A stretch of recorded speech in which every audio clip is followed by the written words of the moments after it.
Sawadee Kap. I'm back from Lampang, 2 hours south of here. Met a lady there on Tinder, which once again it is a hookup app here too, of course. I told you about the phone girl and all that. I'm 22-year-old, but regular ladies are on there too here. Like I said, any opportunity to meet Farang, live the dream, they do. So I made a separate video of her cooking, supposed to be pork with fried garlic, and she did. But while she was at it, she also made like, not noodle soup, just a soup, just a boiled pork soup, which was friggin' delicious. And also like crispy red pork, which, I've had at food parks and stuff, and was outstanding. So anyway, I'm back, but if you want to see that video, I don't know how to link description or whatever, just look for it on the channel.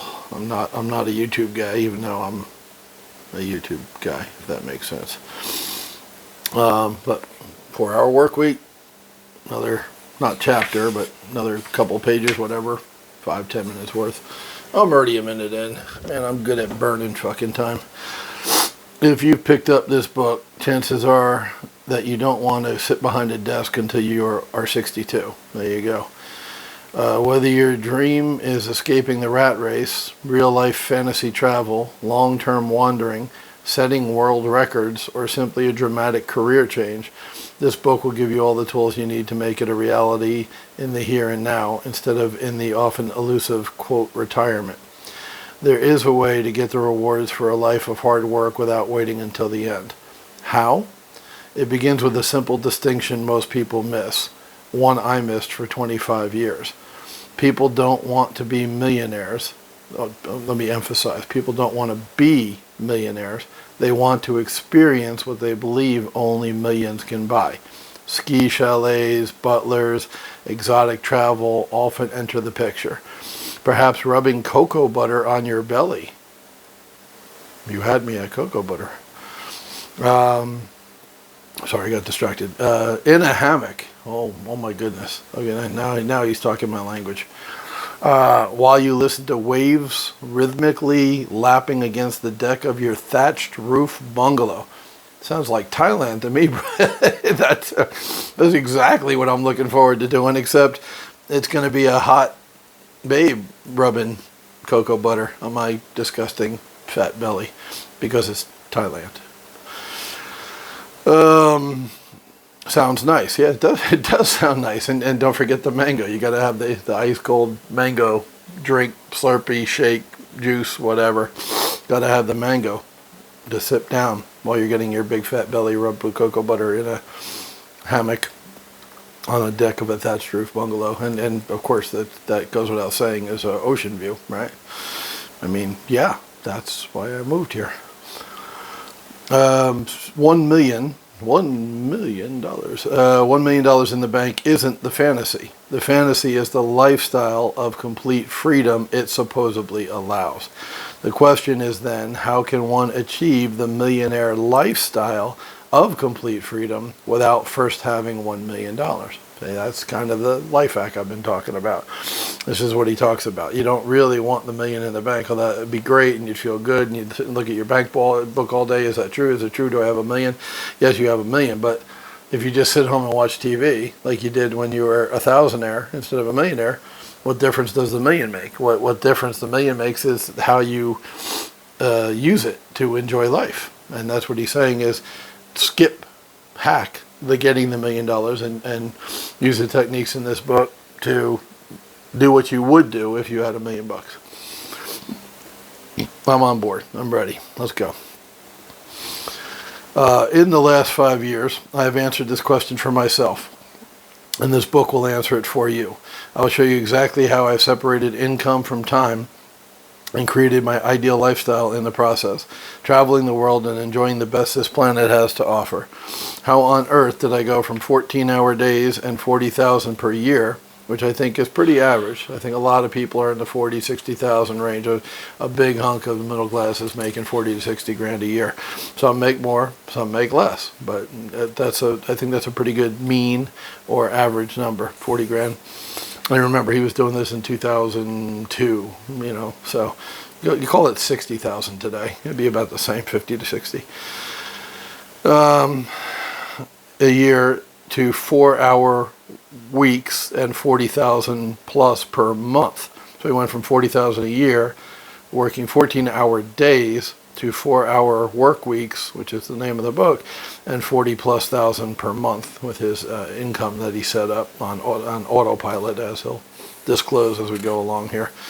It helps to know where it all started. Strangely enough, it was in a class of soon-to-be investment bankers. Time check. Okay, 5 minutes, we're cool.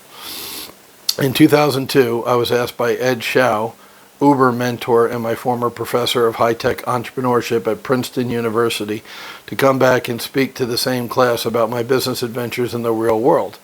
I was stuck. There was already decamillionaires speaking to the same class, and even though I had built a highly profitable sports supplement company, I marched to a distinctly different drummer. Over the ensuing days, however, I realized that everyone seemed to be discussing how to build large and successful companies, sell out, and live the good life. Fair enough. The question no one really seemed to be asking or answering was, why do it all in the first place? What is the pot of gold that justifies spending the best years of your life hoping for happiness in the last few years of your life? Yeah. The lectures I ultimately developed, titled Drug Dealing for Fun and Profit, because he sold supplements, right? And that was when he gave the cute answer before, what do you do for a living? I'm a drug dealer. That's what he was referring to. He made a supplement that helped you focus and helped your overall brain perform. It's called Brain Quicken LLC, which you'll see in the book. He winds up selling to a big conglomerate or something. And so he did sell out, but early, not after 30 years. And that was only after he had the nervous breakdown and fine-tuned the company with 80-20 rule. All this stuff is coming. So, like I said, hang in there. I know this is kind of boring, the story. He's rambling too much like I do. He's talking too much. I can see that. But hang in there. The meat is coming. Like the steak and the sizzle, it's coming. It's here. Blah, blah, blah, blah. The lectures I ultimately developed, Drug Dealing for Fun and Profit, began with a simple premise: test the most basic assumptions of the work-life equation. That's where the hack comes in. He's examining the way we do things, the way everybody does things, the way he was taught at Princeton, and saying, is that the best way? Let's test it. Let's do A/B testing, which is a classic. Try two things and see whichever one works the best and keep it. Right? A/B testing, marketing. That's Facebook. That applies to a lot of stuff. How do your decisions change if retirement isn't an option? What if you got to keep working forever, right? Which with crises, that happened to quite a few people that didn't have enough to retire. So what's that look like, right? He's looking into the future, projecting. What if you could use a mini retirement to sample your deferred life? There's that term again, deferred life plan. So instead of waiting 30 years and doing what you think you're going to do then, why not try it now and see if you like it? You might not even like it. Here's this dream this whole time that you've had, I'm going to go to Italy and open a winery. Well, I never experienced it. Maybe I would hate that. I don't know, right? But I love Thailand, so I think I made the right call for myself. But I should have gone to Italy, not just for 2 weeks on a tour like I did back in 2008, but I should have gone there and toured a winery or stayed in a winery, or, you know what I mean? Sample it. Try it before you buy it, which is great advice. Before working 40 years for it, right? Because it's too late after the 40 years if you make a mistake. Oh well, what do you do now? You got to scramble and work towards another plan. You're unprepared. Is it really necessary to work like a slave to live like a millionaire? That's a great question. The whole book is based on that question. Little did I know where questions like these would take me. The uncommon conclusion: the common sense rules of the real world, quote unquote, are a fragile collection of socially reinforced illusions. Just because everybody says it doesn't mean it's true. Amen, brother. He's speaking my language.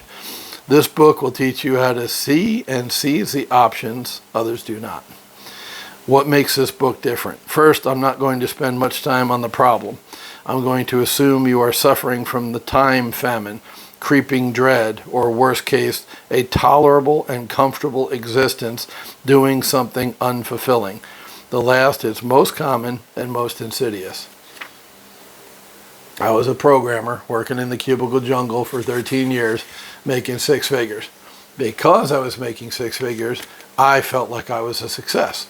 Yeah, my mom, the most she ever made was $40,000 in banking. So I'm like, I'm making six figures. I'm the man. I'm awesome. Drudgery, 9 to 5, trading hours for dollars. Everything about it was wrong. But because I was meeting society's definition of success, I was comfortably numb. One of my favorite songs from Pink Floyd. I was comfortably numb.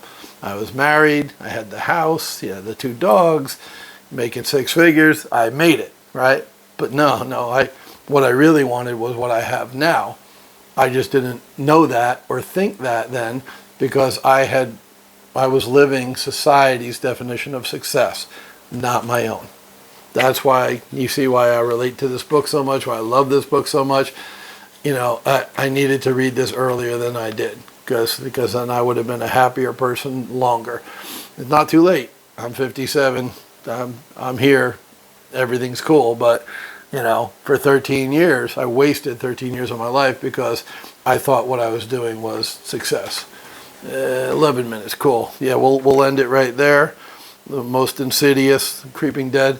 And I hope you understand what he means by that. If you're comfortable, you're not going to change. Even if you really do want to change. If you were given the alternative of living in Thailand, for pennies a day, where food's cheaper, housing's cheaper, healthcare's cheaper, or Costa Rica, he mentioned Costa Rica, Belize, there's plenty of places where your American dollar goes a lot further. What he calls leveraging currency differences. He's referred to it a couple of times here.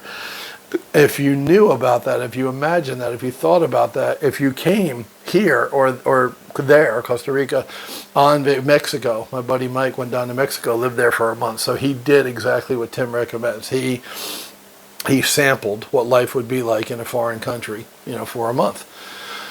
And now he knows, what's good about it, what's bad about it, and if it's possible, and if he likes it, he and his wife, if they both are happy there, doing what they do, and they live in the lifestyle there. So sample it.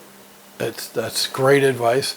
And as I read this book, what the whole idea is, it's going to open your mind to the possibilities. So if you're comfortable and you're content, like I was in the cubicle jungle for 13 years, is that really all you want? Have you reached your goals? Have you even set goals? If you set goals, are you there? By making six figures? By making good money? Is that enough? Is the money enough? Or is the lifestyle more important to you? Right? I hope it's starting to all come together for you, because that's, he's took about 3 days, 4 days of reading, but he's starting to really get to the gist of it, is what would make you happy. And it's not the $1 million in the bank or $5 million in the bank. It's what that money affords you. So if you could live, I don't have $1 million in the bank. I'll tell you right now. We don't discuss personal finances, whatever, it's YouTube, but I don't have $1 million in the bank. I promise you. But living here, you don't need $1 million in the bank to live very, very well. And that's what it's all about, living well, right? Having a blast, having a good time. I'll tell you this. I haven't worried about money. Well, and to be fair, okay, total transparency, after I got back into real estate in 2015, starting the next year, I really hadn't had to worry about money in America either, to be fair. I had a nice house, my bills were paid, I drove a nice car, blah, blah, blah. I got you, that's true. But with the money multiplier over here, 31 baht to $1, and 1,000 baht, not spending like $30 in America, but spending like $100 in America. That's the multiplier. I'm really, really, really not worried about money. And you talk about quality of life. When you're not worried about money, when you don't have money, it's a problem. It's a concern. It keeps you up at night. It stresses you out. And stress can cause physical problems, heart problems, things like that. So taking away that problem of not worrying about money, that is definitely a huge thing as far as quality of life, and and to me, the first step, right? You got to survive before you thrive. I say it all the time. Just moving to another country with a good exchange rate like Thailand, that could help you more than survive quickly. You can switch from survive in America to thrive in Thailand or Costa Rica or any other low-cost place instantly, just by moving. And yeah, it's scary. I get if you feel fear, if fear is a thing for you instead of laziness, like it is for me. If fear is your stopping point, or you feel fear, you think you're scared. It's all right. Okay, you're scared. You're going to have to overcome that because the payoff is big enough, right? The lifestyle that you will live in the foreign country overcomes the fear of going to a foreign country where you don't speak the language and the food is different and all that. That's why I moved to Thailand, because I speak a foreign language and the food is different. I like that. But for you, you might be scared of it. Okay, so is the lifestyle you'll lead there, is the money multiplier, I call it, he calls it leveraging currency differences, same thing, enough to give you the courage to overcome your fear. Good stuff, man. This is why I'm reading the book. I'm hoping a lot of people, the lights came on and it clicked for them today. It was a good couple of pages.